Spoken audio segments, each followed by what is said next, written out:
Okay, hi everybody. How are we doing? How are we doing? Oh my gosh. I have no idea how this is gonna go. Truly no idea. Please let me know if the volume isn't working for anything. As the stream goes on, volume is where I struggle the most. Um, yeah, so let me just do a quick introduction about what we're going to do today. Mostly, I'm not going to talk. We're going to do some philosophy studying. I am reading from a small graphic guide on the history of thinking. Here, let me show you. This is it. This is what it looks like.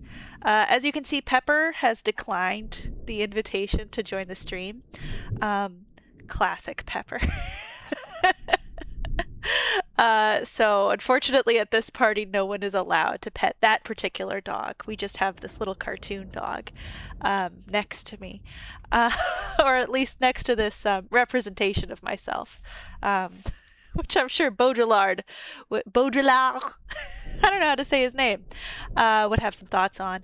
I don't know very much about philosophy, but it kind of keeps coming up as I keep trying to make videos about video games. So I figured I would try to learn some basics. This is all kind of leading up to a larger video on zero parades that I want to do in like next May. Uh, but we're going to start with the basics. We're going to start with the most basic stuff. I have been working my way through this book for a while. We started pre-Socratic. We started. Who's the first guy that gets mentioned? There's kind of an intro here. Started with some theocracies. Uh, Xenophanes, I don't know if I'm saying that right, was the first guy that was even mentioned. Yeah, as somebody who was like, as kind of response to theocracies, like, hey, there's got to be a different way to do thinking than to just say that God said everything. Baudrillard.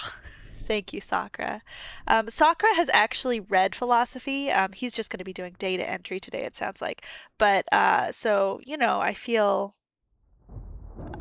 no pressure, absolutely no pressure with somebody who actually knows what they're talking about as I try to explain what I've learned. No, I think it's good. I think it's all for the best, and I'm really excited actually that Sakra's here because Sakra is the best, along with all of you. Thank you all so much for being here. This weird little experimental stream we're gonna do. Let's see. But I have been going through this. I gotta tell you, I really liked Spinoza. Spinoza was rad. We'll have to talk about him sometime. Um, but let's see. I have gotten all the way. We're done with Hegel now. Got past Schopenhauer. And then I did a whole side quest reading about Schopenhauer's poodles. Because we're friends. Milos. You would be cool at parties. That's all I have to say about that joke. Uh, um, let's see. And I think was I in the middle of Nietzsche or did I finish Nietzsche? Yeah, we're just sort of starting to finish up with Nietzsche here, and his postmodern forecast, where he's like, hey, um, all knowledge is sort of dependent on its cultural context is kind of what I pulled out of that. This is good because I feel no matter if there's like two people watching the stream or not, I feel really stressed explaining anything of any consequence live. So this is going to be a real experiment. I think it's good because it kind of like it's like an ultimate test for did I actually learn something? Can I explain it when I'm feeling a little bit stressed talking to all of you guys? But you guys are great. Why would you stress me out? Because I have social anxiety. That's why. Let's see here. So, yeah, I think we're going to start with that. I like a Pomodoro. As you can see, I've set up a little Pomodoro timer here. But before we get started, let's do a little curation of the stream. I really like to have my little representation of myself, excuse me, kind of doing what I'm doing. Let's have her look out the window, doing some reading. How cute is that? And then the doggy reads too. It's so freaking cute. Um, let's see, and then Do we want to be in space or do we want to be somewhere else? I know this is just procrastinating at this point. At this point, I'm truly just procrastinating, but it's part of the process. Let's see here. A nice little cityscape. It is. I did make it nighttime. I hope that's okay with you guys. I just like how things look at nighttime a little bit better. I think it makes it a little bit more vibey. Let's see here. Oh, also, one thing I really love about this program is that you can kind of just log into your YouTube account and play whatever music you want, in addition to some music that they provide. But I'm a big fan of Sleepy Time Warrior. Because look at these little creatures that they create to go along with the music. It's the best.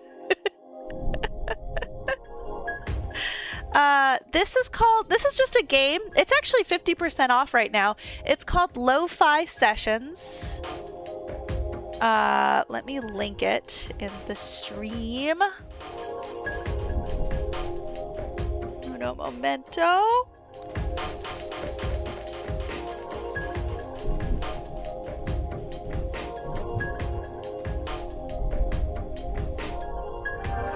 It's fantastic. I really, really like this. It's like kind of silly, and in many ways it's just like a tool to procrastinate a little bit before you do something productive, but it has like a Pomodoro timer in it. In many ways it's just an incredibly fancy Pomodoro.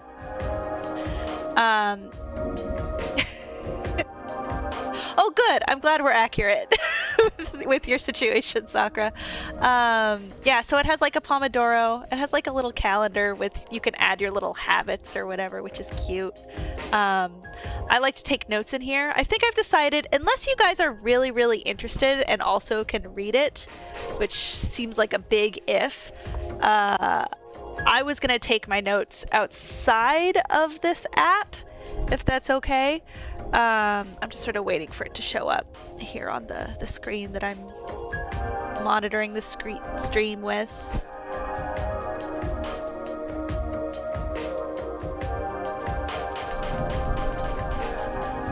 I guess if you really wanted to, you could read that. But unless it's like super interesting to you guys, I'm going to turn it off so that we can enjoy the scenery a little bit more. And I'll take notes here on my laptop. But yeah, no, that's the vibe. If the music is off at all, let me know.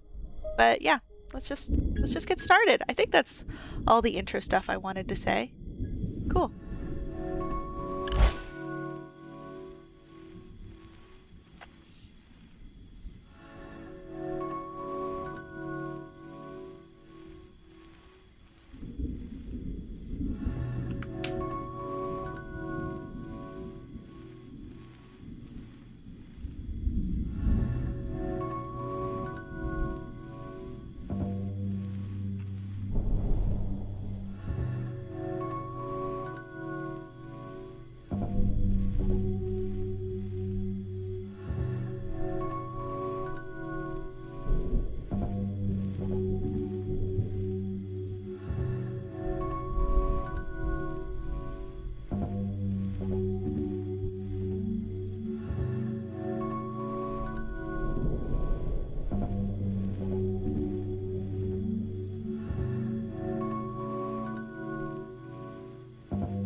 Hey Shrimpy, how are you?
Hey, Abs.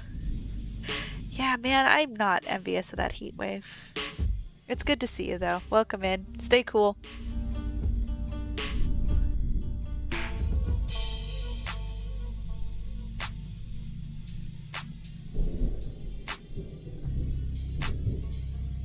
Wait, did I put some symbols up?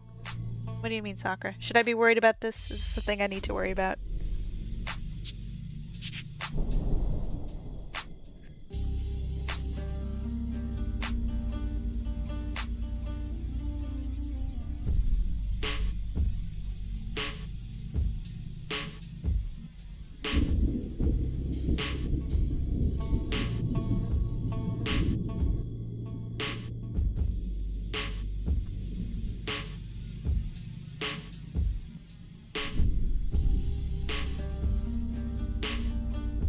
Oh, okay.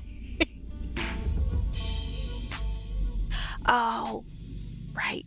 Yeah, they are spelled with a C, aren't they? I'm sorry, I'm getting distracted. I'm getting distracted.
Oh, hey, Exie, welcome in. Are you really working on a PhD in ethics? That is so cool.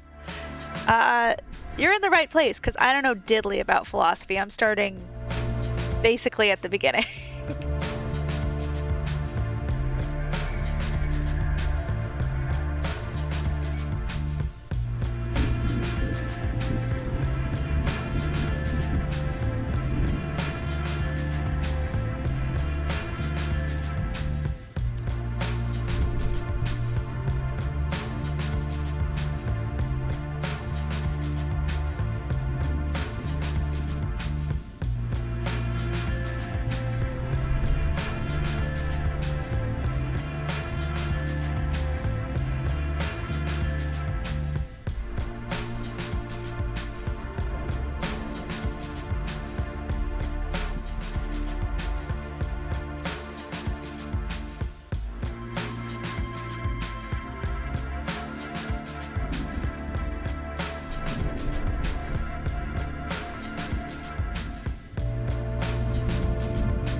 Exy, I just have to say, I'm supposed to be focusing right now, but I gotta say that sounds so freaking cool, dude.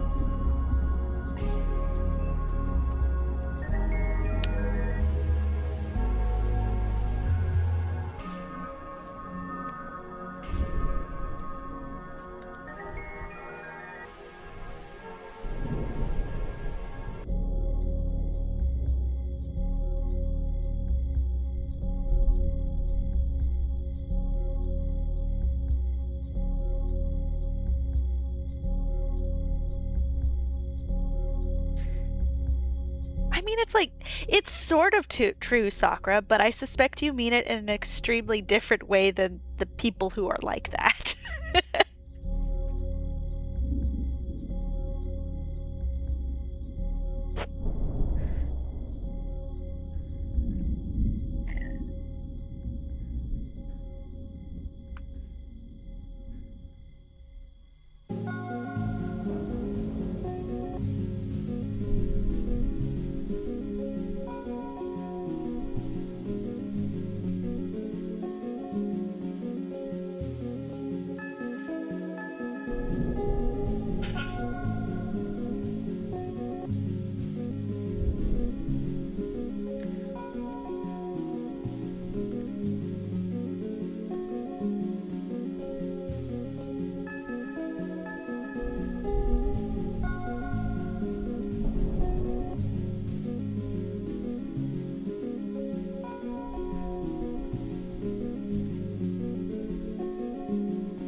second. One second. I'm almost done with Kierkegaard here. Let me just finish this.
Okay.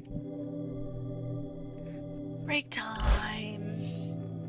Johannes Climacus? Is that one of his many pseudonyms that he wrote as? I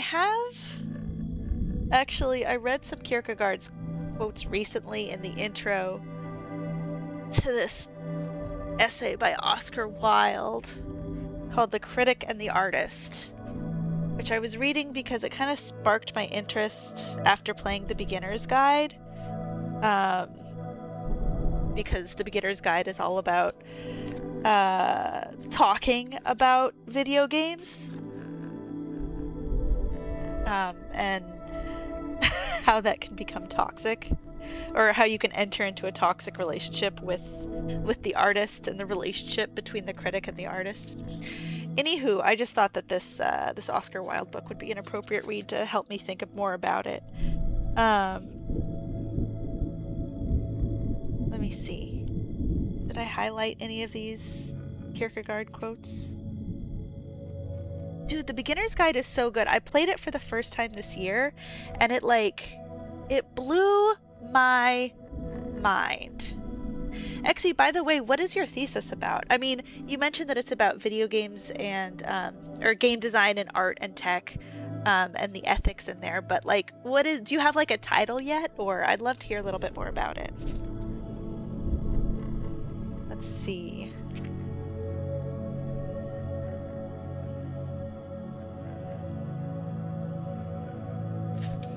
I can find that Kierkegaard quote.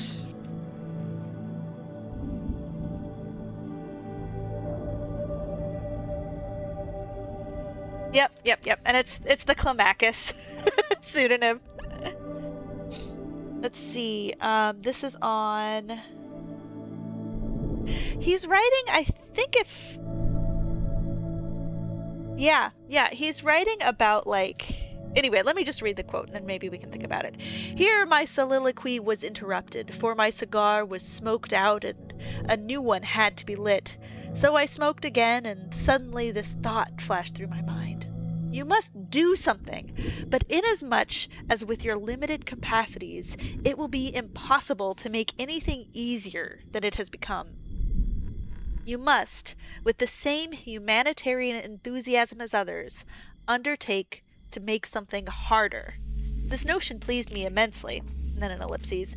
Out of love for mankind and out of despair at my embarrassing situation, seeing that I had accomplished nothing and unable to make anything easier than it had already been made, and moved by a genuine interest in those who make everything easy, I conceived it as my task to create difficulties everywhere.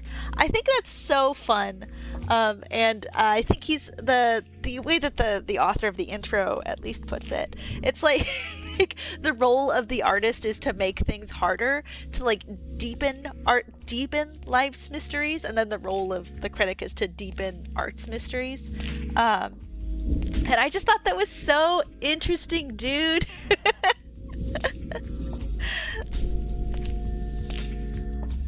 Sakura, what is this resistance to writing about it as though it's about yourself?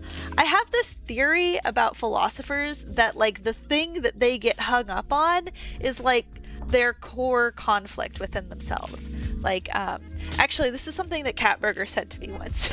I was talking to him about how hard a time I have like feeling at ease with other people. And he said to me, and he's like, one second, let me finish this at least. He said, well, that's the thing that you have to figure out. And then he corrected himself. He's like, no, that is the thing that you have. And if you want to, you can spend your life figuring it out. It's up to you. Like, and so I kind of all think that we have like, each one of us have this like core conflict. And in my mind, like a life well lived for me would be in making progress with it. Like, I don't know if I'll ever really solve it, but if I could at least like define it. Like with some nuance, like talk about it, because it's so much more complicated, of course, than like feeling at ease with other people. Like that's so vague. Anyway, so I feel like that's like my core thing that I have to figure out if I want to. And I feel like every philosopher kind of has this if you like dig into their personal life.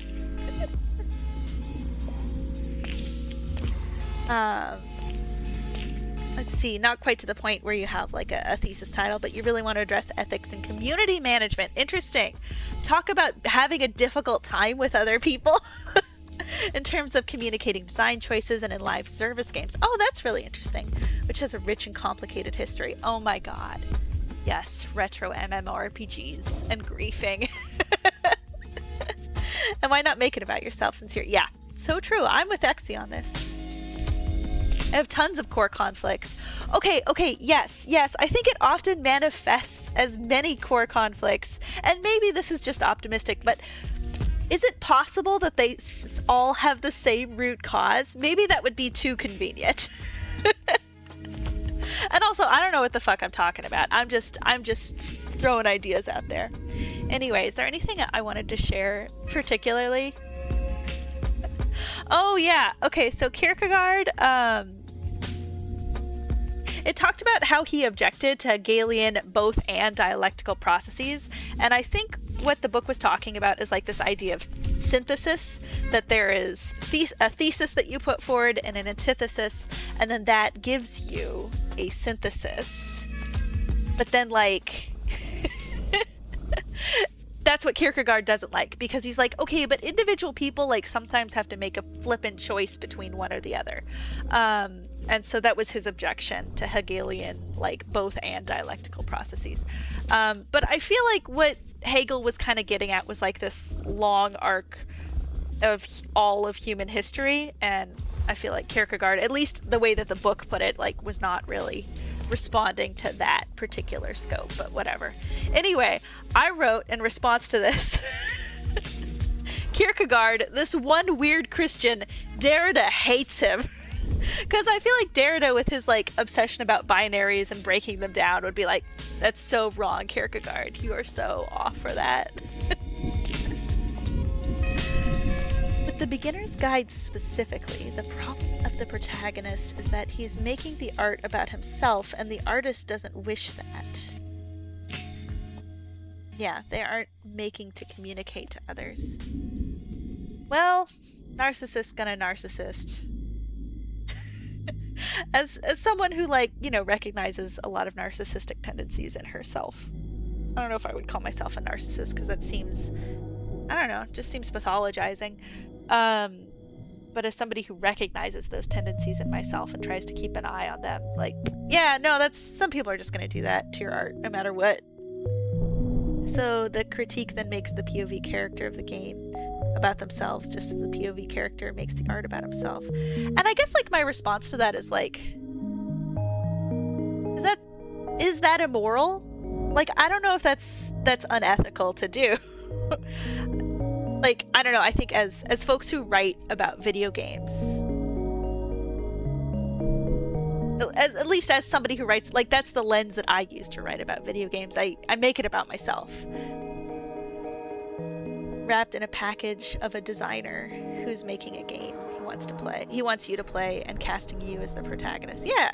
Yeah, that's a totally different take on it, Exy, but I think that's also a really good thought. Narcissist gonna narcissize. Yeah, this is what I'm saying, Abs. That's exactly what I'm saying. Anyway, the break is long over. I should get back to it. Thanks for the conversation, everybody. Talk to you again in 25.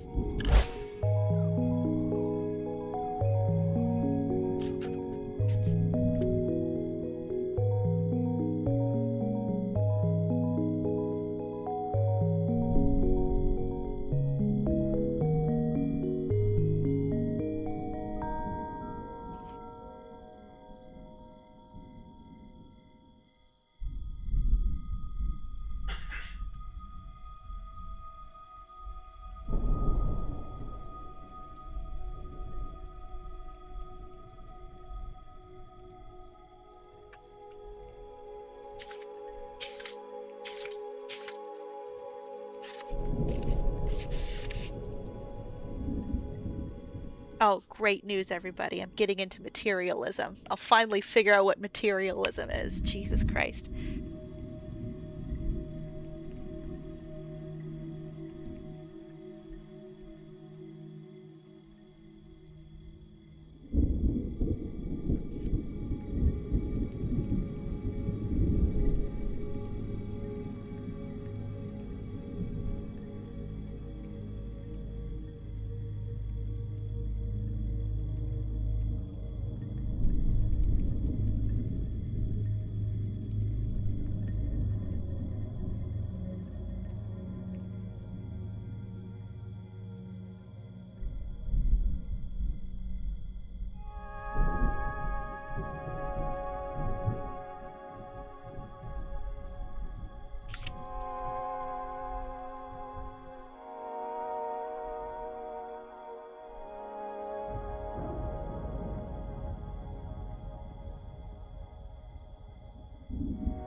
1 second, I'm almost finished here.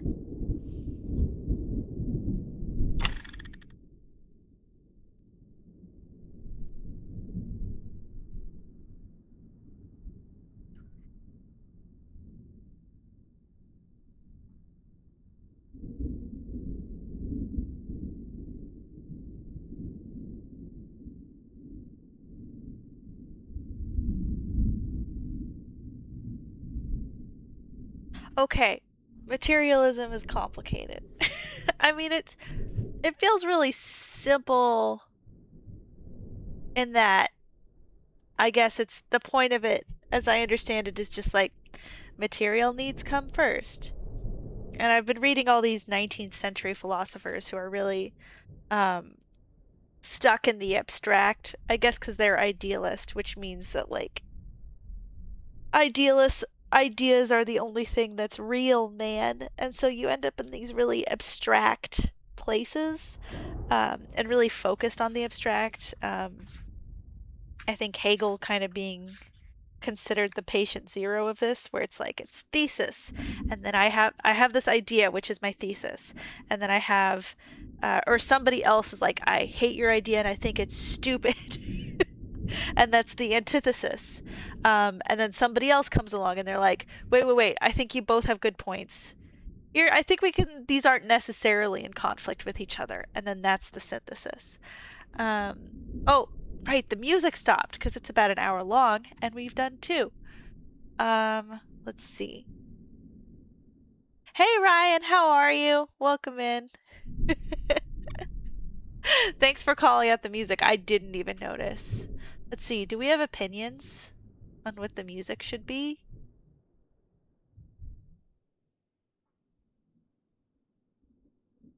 Let's see here. Oh, we should start the break back up.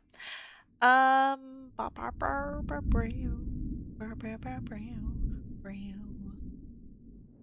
also kind of enjoy the rainflower music. Of course, there's the classic bug music, where it all started. Let's do bug music 2. How about that?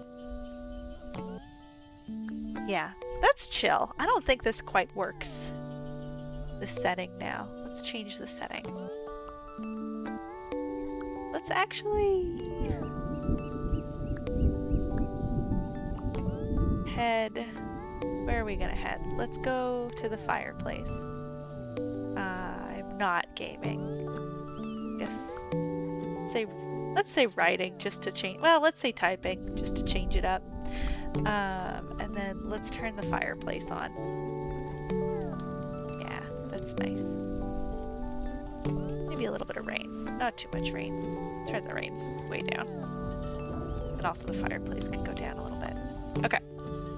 This is cozy. This is very cozy. Nespad, am I saying your name right? Is that the correct pronunciation? And again, if the music's too loud or anything, do let me know. Anywho, we'll do Coral Reef next, Exy. Sorry, I missed that. There is quite a delay for me. Bat music rules. Bat music is the best one, in my opinion. 2/3 done with data entry. Oh, hell yeah! It's really great for my productivity, too. This is going really well. Thank you. Thank you, Nespad. Appreciate it for confirming. So anyway, materialism. First and foremost is like, okay, material needs matter. Why do we care about materialism? Because it is Karl Marx's brand of philosophy, and he's kind of, I guess we could call it one of the fathers of materialism, because he invents dialectical materialism.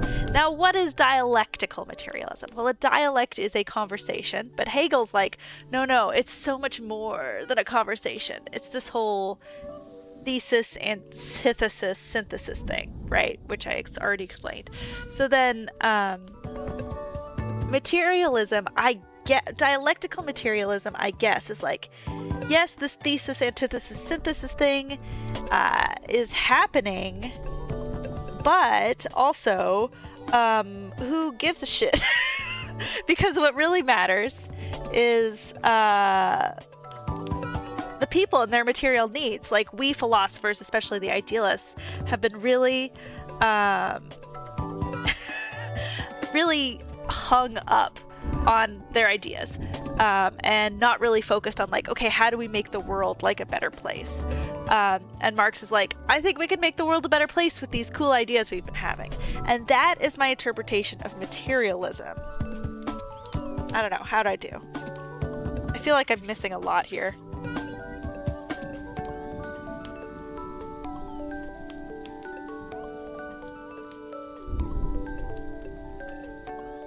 My tea is so cold, dude.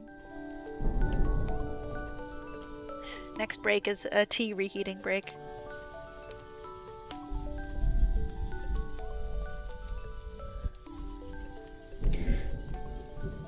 It's that the material needs, the pursuit of an exchange of resources, are dialectic. Oh, so like the movement of materials has this thesis, antithesis, synthesis pattern. Interesting. This song is a weird vibe for a study stream. Oh well. No, materialism is specifically not about ideas. Idealism, which we think of idealism as like, sorry, I think I peeked the mic a second ago, sorry. Idealism says that like the only thing that's real is ideas. And materialism says like, no, that's not very helpful to get stuck in your ideas. Because like people need food, people need to eat. And so if you're focused on idealism, you're not even thinking about like how am I going to get dinner tonight? How am I going to make sure I have dinner for the future? That is my understanding of materialism. And then, as Sakura is saying, dialectical materialism is saying that there's this thesis, synthesis, or rather like the exchange of goods is dialectic, which would mean that, what's an example then of that?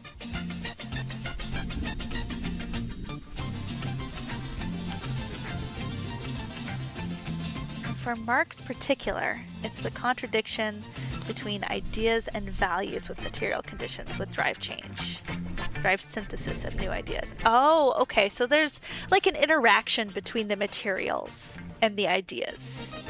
Is the dialectical materialism?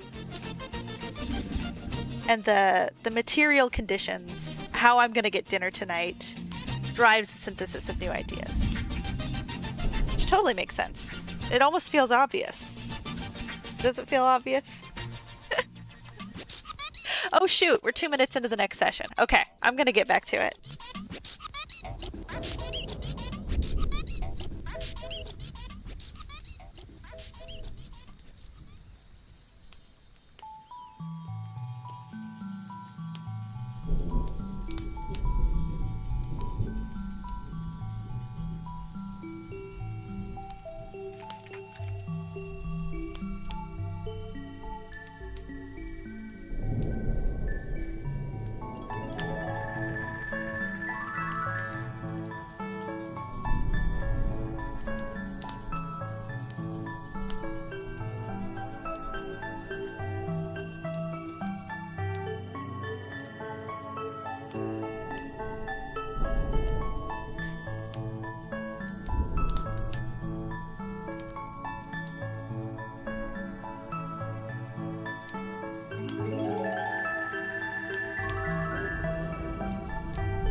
Example.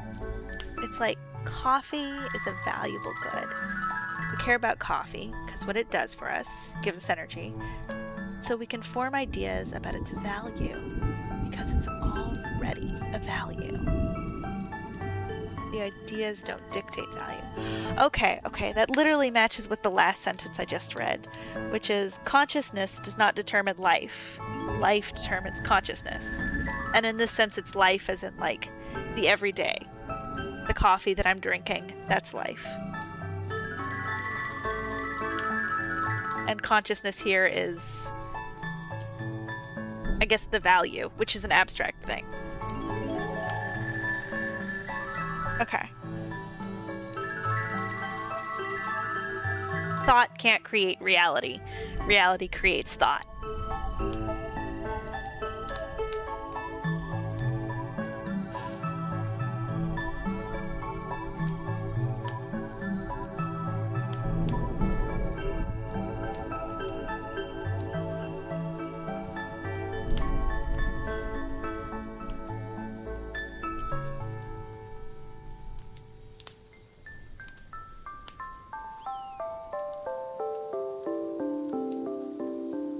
Why wouldn't it go both ways? Why wouldn't thought create reality and reality create thought?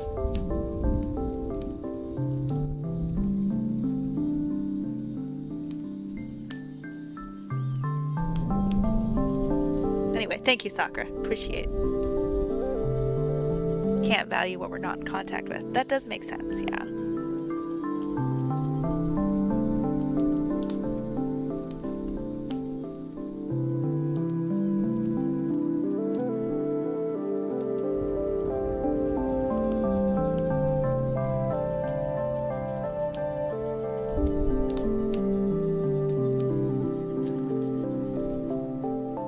Excuse me.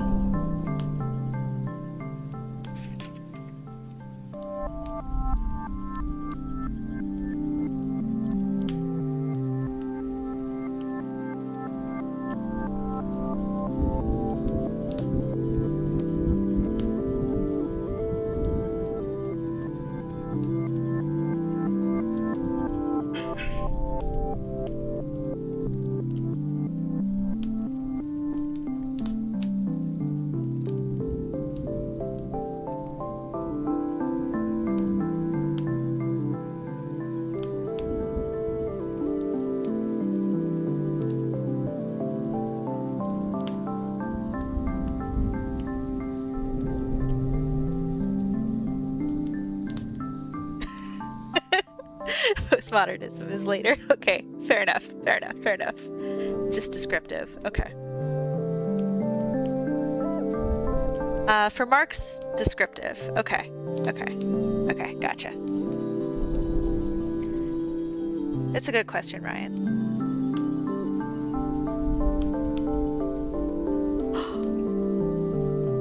I don't want to jinx anything.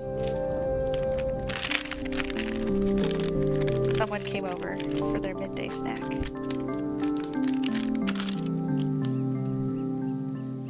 Go to your bed, Pepper?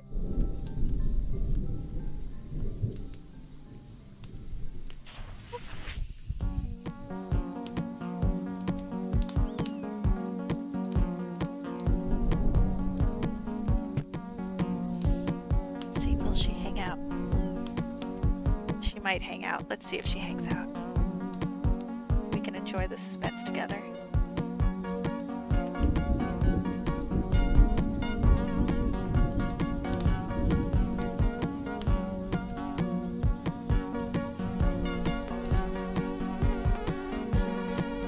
You're a good girl.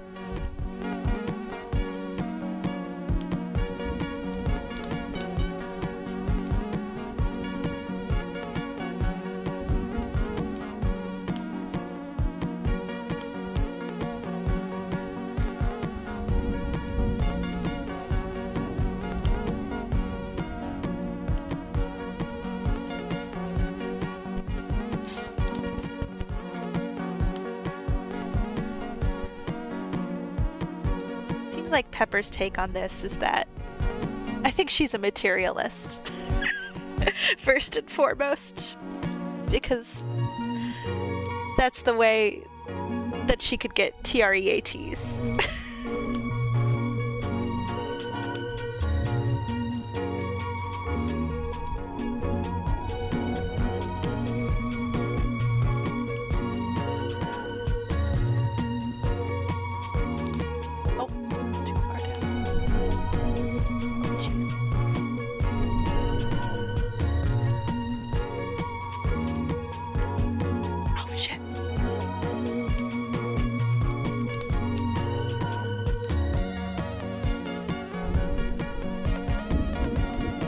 No, I broke the camera.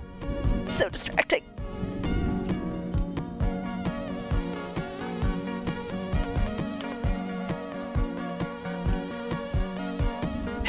Okay, don't touch it. Don't touch it.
Sorry.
Yeah, the thing about Sleepy Time Warriors, they don't like they don't make any music. They just sort of curate playlists, and then they put them together with these little 3D animations they make, which are so cute. Look at this little fellow. Look at them.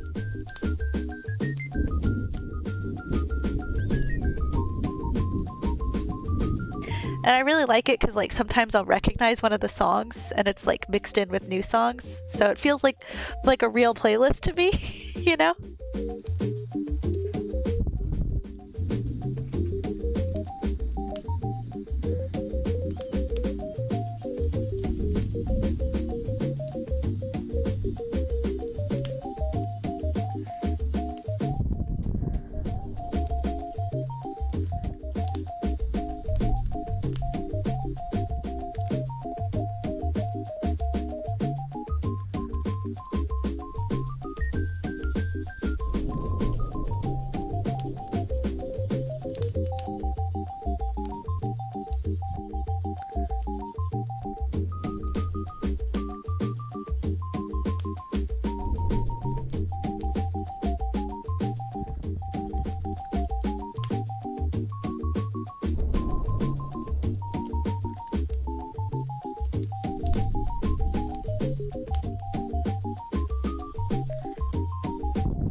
Okay. More marks. Okay. I'm going to try to say out loud ideas about Marxism, which I've heard loads and loads of times, but probably can't say with eloquence. So sorry if this is a little bit repetitive for our Marx knowers in the audience. Okay. So last break we talked about what the heck dialectical materialism was. And Marx then goes on to say, what the heck does he go on to say? He says, history has been this dialectical struggle, right? Not just between the ideas, but like this like actual, sorry, I peeked the mic, this like actual class struggle. And that's what dialectical materialism is, this like constant class struggle. And he points out like, okay, it started between slaves and owners, and then we moved to serfs and feudal masters, and then bourgeoisie and the proletariat when he's living in the 1800s. And I guess my reaction to this was like, it feels like we were living in this like bourgeoisie and proletariat, especially here in the US. And in the UK, I imagine, for some time now, because we never got a Bolshevik revolution. It feels like we've been living in that dynamic for some time now. And I feel like we're starting to move into something much different than that, though I don't really have the words to describe exactly what it is. Yeah, I mean, it feels more like a serfs and masters type of thing, but it's definitely not. It's something different. I think a lot of that feeling is coming from living in the Bay Area and just seeing startup life, which is something very different. Okay, so this dynamic, this like constant struggle between the people who are doing the labor and the people who own the stuff in this bourgeoisie proletariat dynamic, leads to this inevitable workers' revolution. The workers' revolution is inevitable. Marx gets that from Hegel's master-slave dialectic, which was inspired by the events of the Haitian Revolution. Interesting. Techno-feudalism. Yeah. I don't know if I like feudalism to describe it, because there's something really different about it from feudalism, because I feel like we fear techno-feudalism a lot. We put it up as like this boogeyman, like, oh, that's what they want. Like, that's what they want. But I worry that what we're going to settle on is something where there's a lot more emphasis on like talking about what, like, oh, but you're so much more free now, right? Like this gig economy thing. Like, oh, you have the freedom to set your own hours. You have all these individual freedoms. But your conditions of life and your quality of life is just constantly declining. Anyway. Okay, so the international workers' revolution is an inevitable conclusion, because the bourgeoisie just keep taking and taking and taking from the poor because of this idea of surplus, right? Because the people who are making the money, the people who are bringing money into any economic, like to any business, are the workers, the laborers.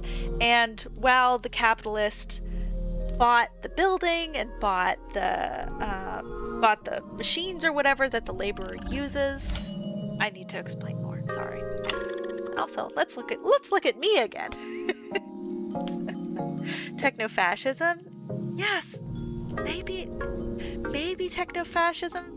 Fascism is always a challenging word, because like, what is fascism?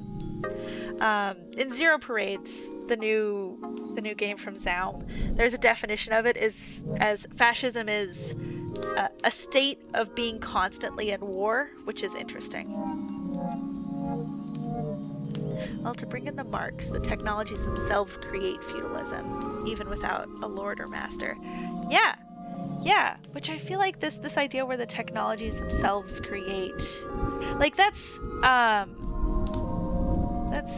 fetishism, right? This idea of fetishism, which is like you have this human creation that escapes It escapes its creators. It almost becomes like independent. It has a life of its own, and then it comes to enslave its creators.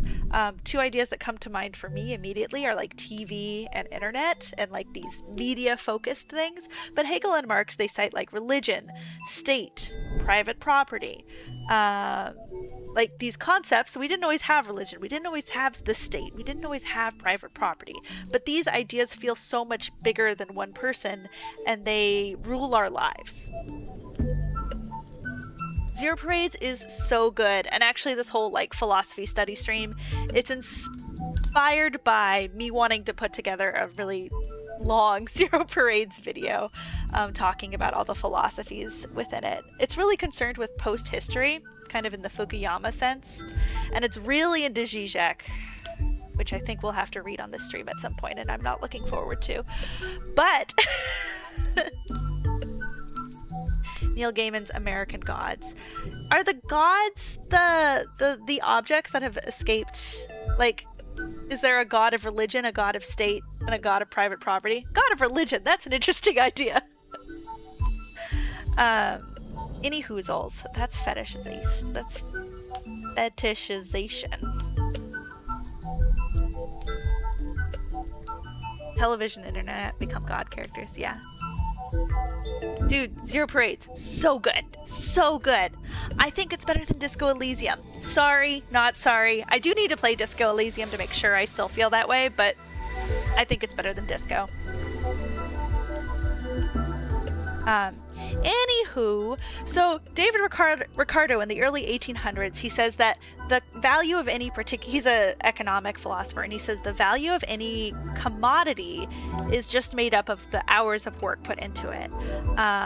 And Marx responds to this, and he's like, no, there's a surplus on top of that the capitalist is taking.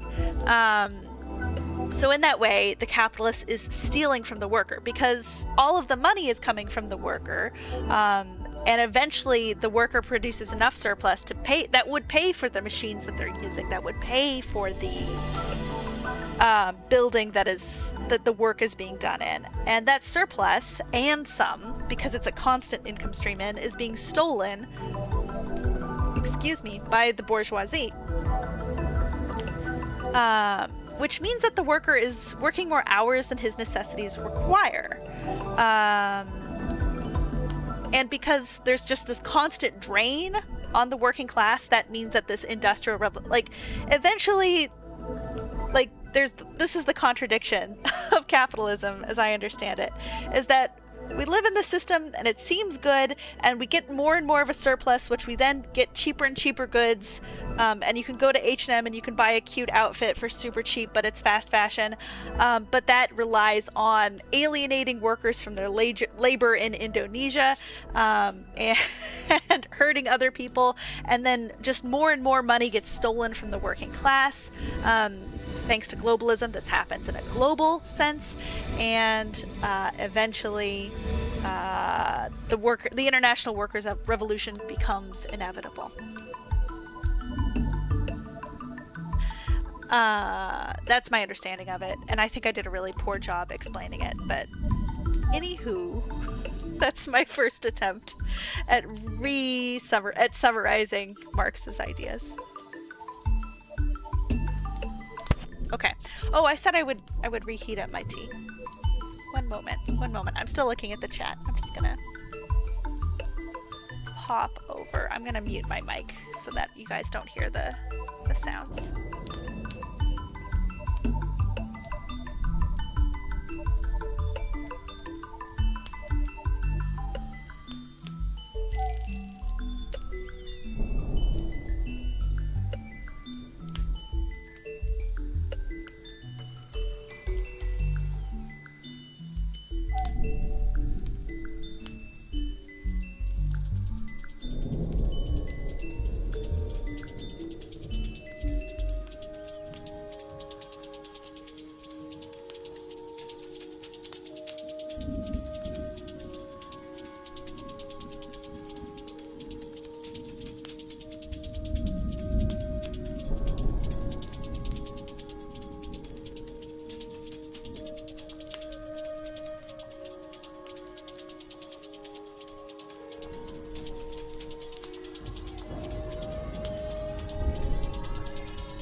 Okay, I'm back, gang. Pepper's a little out of frame. Can we fix this? Can we fix it? Do we dare to fix it? No, we don't. Don't.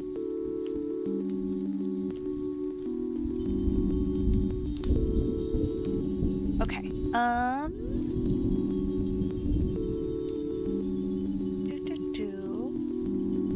Yeah, let's get started. See you guys in 25.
Jeez, dog move.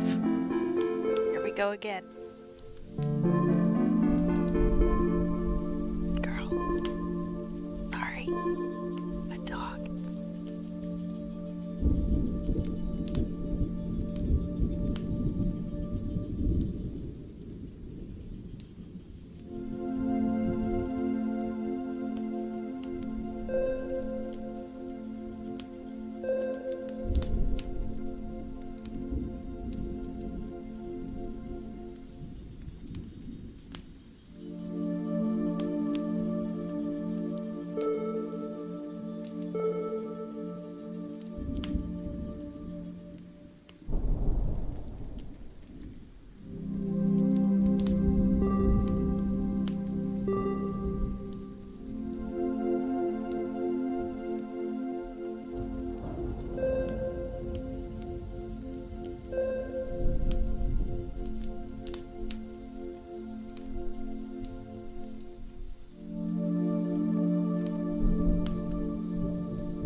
On the day-to-day necessities of life?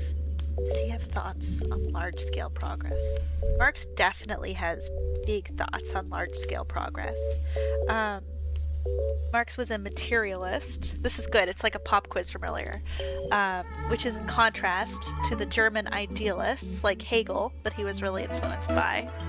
While an idealist is really focused on ideas, not in the sense that we think of idealism as like, oh, they're really optimistic. No, an idealist, a German idealist, is really focused on ideas and says ideas are the only thing that are real and that we can get like truth from. A materialist says, cool, if you get stuck in ideas all the time though, you completely forget about these material concerns.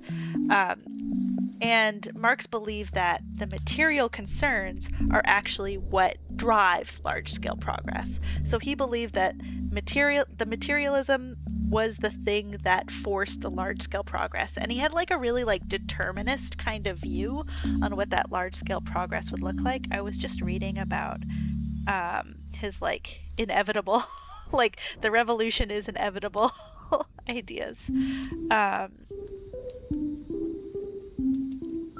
Right. And Marx was really, but like, so this is actually just really interesting. I'll just share it with you guys. Marx was really uncomfortable with being treated like a prophet, even though he kind of was, because like he felt that he had this 100% certain prediction of what would happen in the future. There's two things I understand: women and exactly what's going to happen in the future. That quote is from Documentary Now. It's not something that Marx says. It's just a thing that popped into my head. Anyway,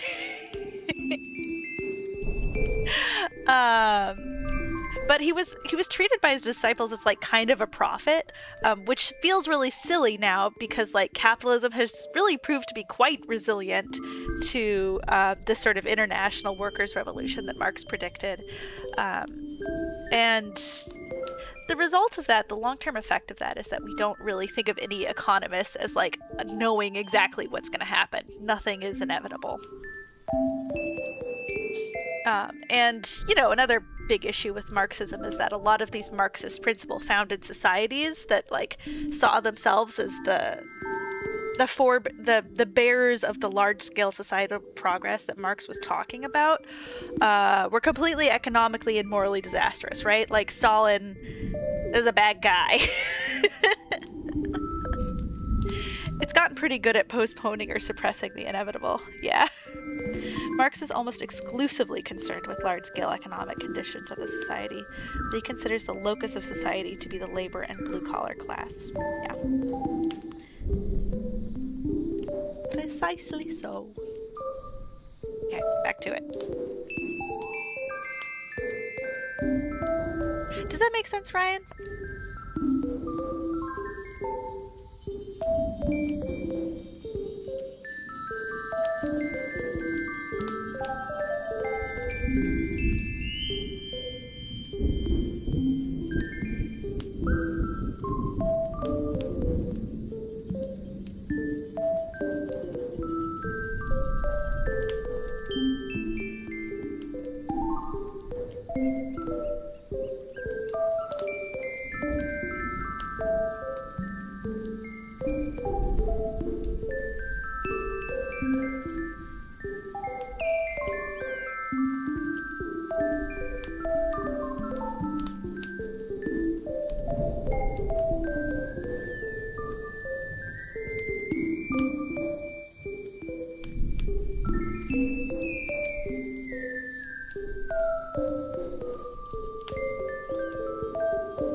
Should read up on this stuff too. My understanding basically boils down to sharing is caring and billionaires bad. Dude, I think that's a lot of it. I was curious about how you go from yay blue collar folk to things like what if we go into space?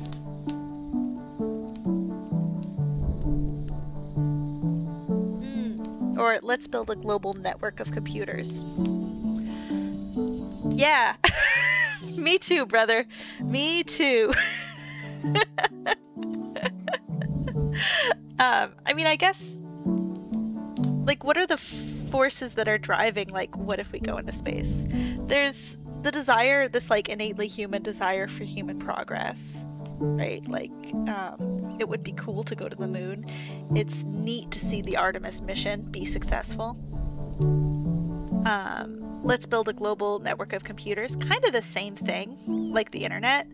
Kind of the same thing. But I think something really interesting to keep in mind about the internet is that it started as a way to make sharing documents convenient. Like, it was invented by academics as a way to technically share documents. And because it made communicating between academics so easy, the communication became a little bit more informal, and its applications for other things, right, quickly spiraled outside of academia.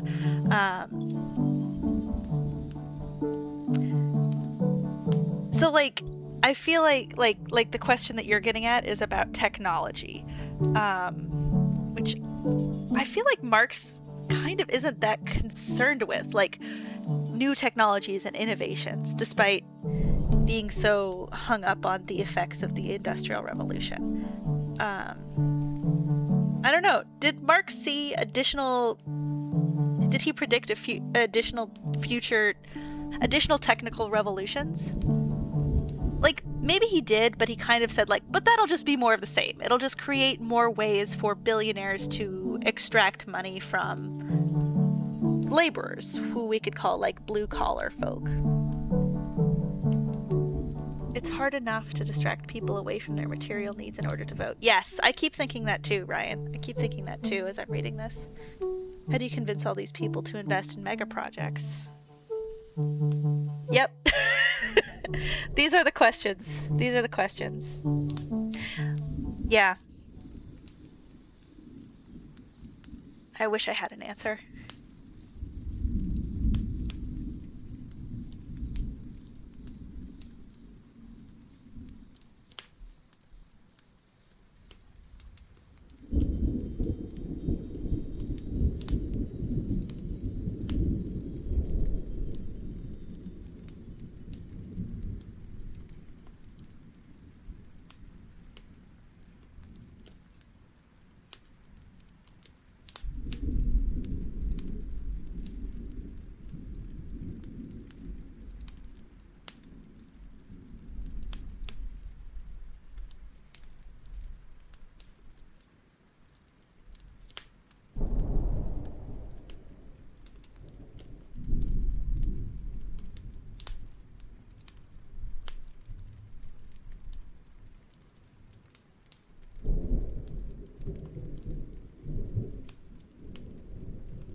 Project requires a framework.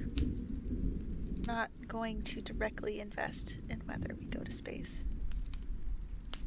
Kind of thought the political revolution would just fix everything.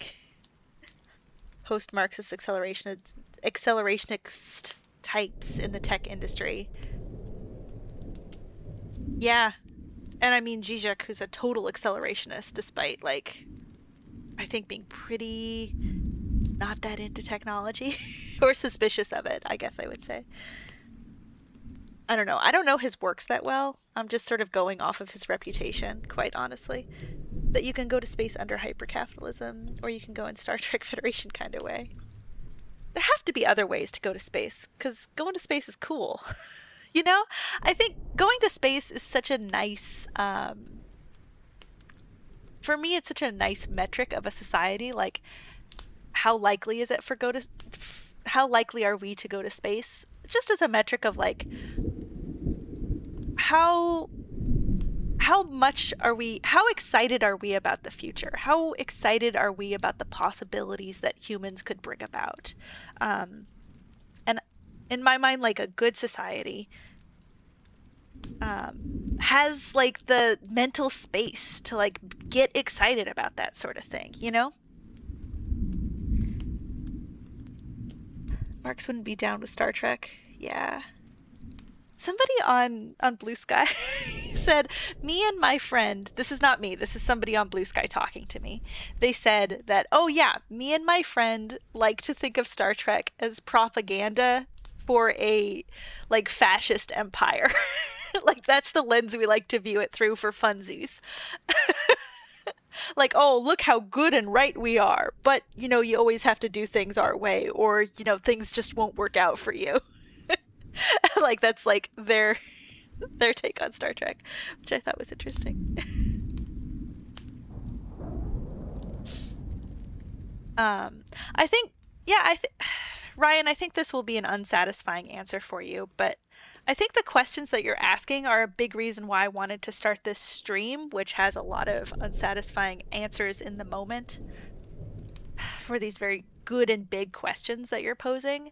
Because, like, in the style of any good engineer or any good scientist, I feel like we've made a lot of assumptions about how society should work. Like, for example, like blue collar people are the core of everything. Like, or even the word blue collar, like that has, like, we all think we agree on what that means, but it hides a lot of assumptions in it. I'm sorry, Soccer, I'm getting very postmodernist again on you, but I'm jumping ahead. But like we need to like re-question those assumptions, and like I wanted to do this stream to kind of get like a historical overview on how did we get here, what have people tried so far, and maybe I can bring those to a synthesis in the Hegelian sense of some kind of new idea that's worth trying and might not work. So that's the value of the work here today. It's to find those answers and to acknowledge that the questions that you're posing are really, really big and hard questions to answer and require like a lot of research.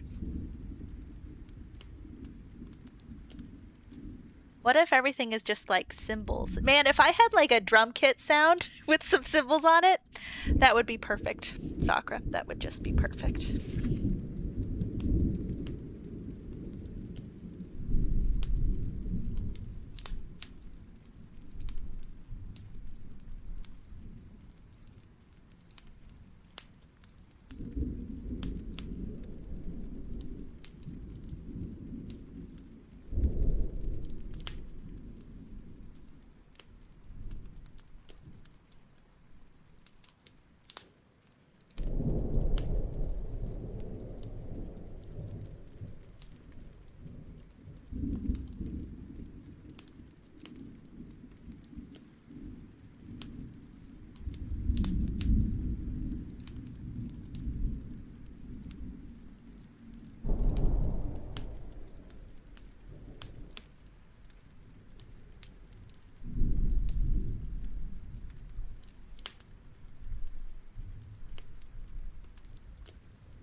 Exactly, Exy. We might as well solve something. Or at least give it a shot.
One moment.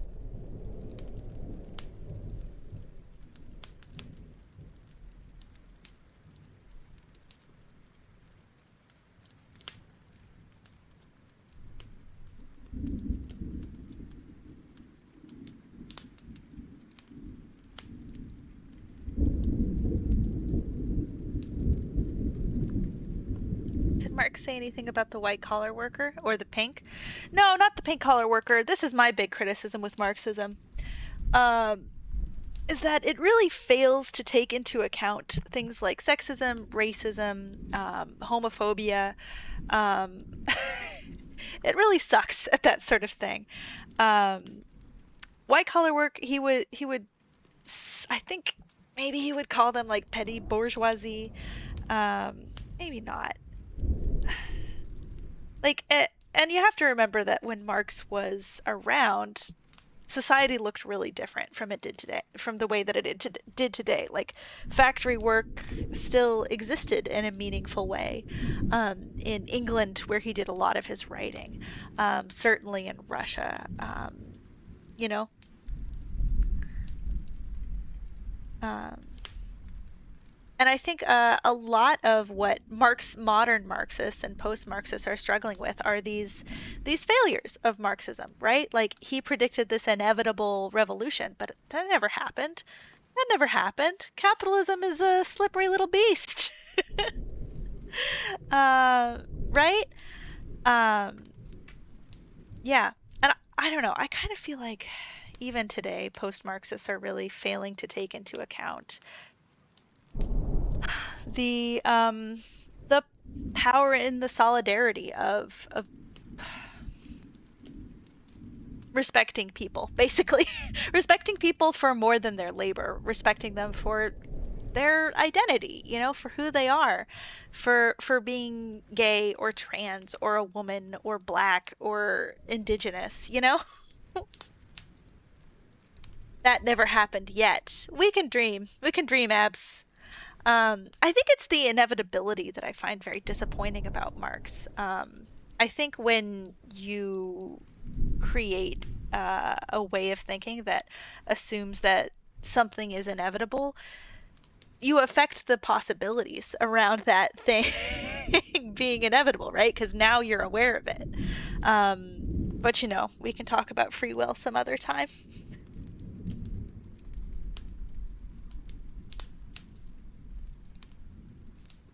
White collar wasn't either, for that matter. The rise of middle class was post-World War II, so there really was a bigger distinction between royalists and nouveau riche and everyone else, yeah.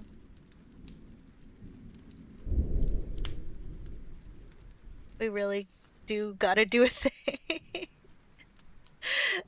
Surely there were people doing clerical work for others. Yeah, definitely. Definitely. I mean, I don't know what Marx would say, but I would say, like, oh, you know who I think of? In A Christmas Carol. Scrooge is like uncle. Or not uncle. Scrooge is like nephew. I feel like is this type of guy. Or, oh, did you guys see the new Nosferatu? It was so good, dude. It was so good. What's his face? Who are the characters of Nosferatu?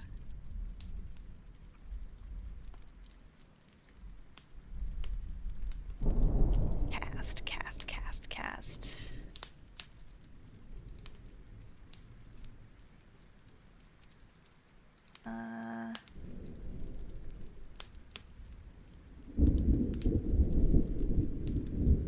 Who am I thinking of? The guy who eats rats in Nosferatu. The guy who goes insane and eats rats. It was so disturbing, Exy. It was. That's so fair. I feel like I agree with Marx on the collapse. The replacement of the pre-collapse society I find questionable. Wait, say a little bit more on that, Abs. I'm not quite sure I know what you mean.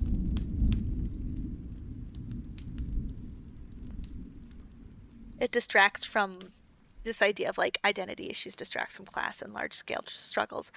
I feel like I disagree with that. I think that this is a great way for Marxists to win allies to their cause, to, let's say, accelerate the collapse of the capitalist system. And I think we see the failure in doing this. And like, I think Graham Plattner, quite honestly, is a really good example of the failure to take into account these potential allies and their concerns and what they want the future to look like. Right? The Graham Plattner thing is just like really getting to me. It's super disturbing me. Like Nosferatu disturbed Exy. Yes, I would say, Exy, that it was wildly misogynistic. I feel like it was self-aware of its misogyny. Like, I feel like it was a straightforward depiction of misogyny and its outcomes.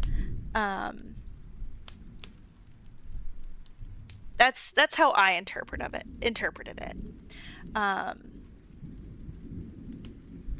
Maybe what's his face isn't aware of that kind of thing. Mr. directed the lighthouse. Historically, Marxist parties did not specifically ignore the civil rights movement. No, they did not specifically ignore the civil rights movement, but I think they failed to see the strength in allying themselves and embracing and being vociferously supportive of civil rights. Right? And like, also there are Marxists who, like, I think Stalin made being gay like illegal in his Russia, right? That's what this book means by like morally disastrous societies founded on Marxist principles. Plattner's tattoo is literally the symbol David Mitchell is wearing. Yup. Yup.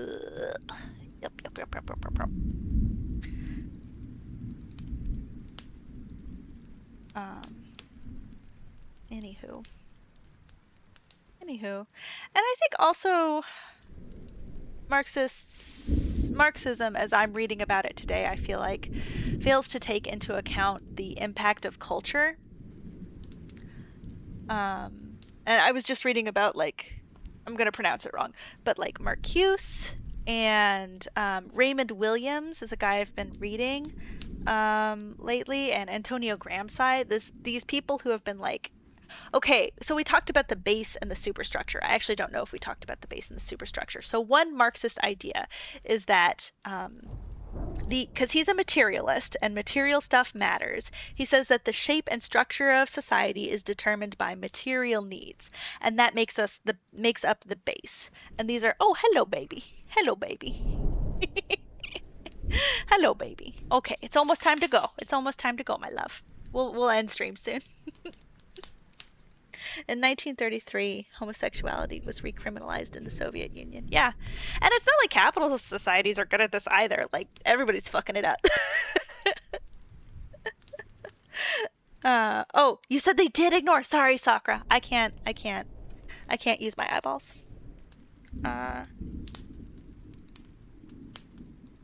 You don't feel like Marx proposed what sort of government or economics would come after. Okay, so one thing I did read, and this was just a line in a graphic novel guide to the intro of philosophy, so do take it with a grain of salt. But the government that he describes afterwards that would be that would replace the sort of master-slave dynamic that all of history had known would be everybody takes according to their needs and gives according to their ability, which, you know, that's kind of on your way to communism. It's on your way to communism.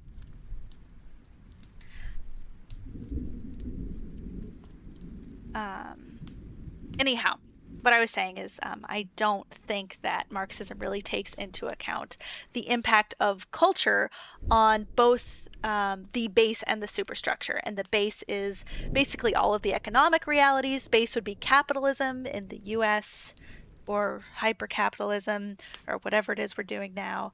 In Soviet Russia, it would be communism. This is the base. And Mercue says that, like, okay, sorry. Marx says that all of like society is sort of determined by what this base looks like, and that's by all of society. He's saying law, he's saying religion, he's saying everything is based on, like, and is driven by what the base looks like, and that is the superstructure: law, religion, all of that. So base feeds into the superstructure. So Marcuse comes in and he's like, I think the superstructure has a life of its own. And then anyway, Raymond Williams is the guy who comes in and he's like, yeah, and I think it's really affected by culture. Anyhow, we'll get into that next time. So that's kind of like just a preview for where we're going eventually with this. I think it's a really that theory of like the impact of culture on the base and the superstructure and the structure of society and how and our brains and how we think and how it affects everything. That is a key theme of Zero Parade. So if that's an interesting idea to you, I super recommend playing Zero Parades, the game I'm obsessed with. Oh, dog upset. Anyhow, I think with the dog upset, I'm going to go ahead and end the stream there, guys. Thank you guys so much for coming. This was really productive for me. It sounds like it was productive for some of you as well. And the discussions were so good. It was really cool having Exy and Sakura here to like correct me if I say anything incredibly stupid. And man, these discussions were so good, dude. Such good questions, and this really exceeded my expectations. So we're gonna do this every week, I think. Okay. Thank you guys again so much for everything. Yeah, I'm ending it there. Goodbye, goodbye.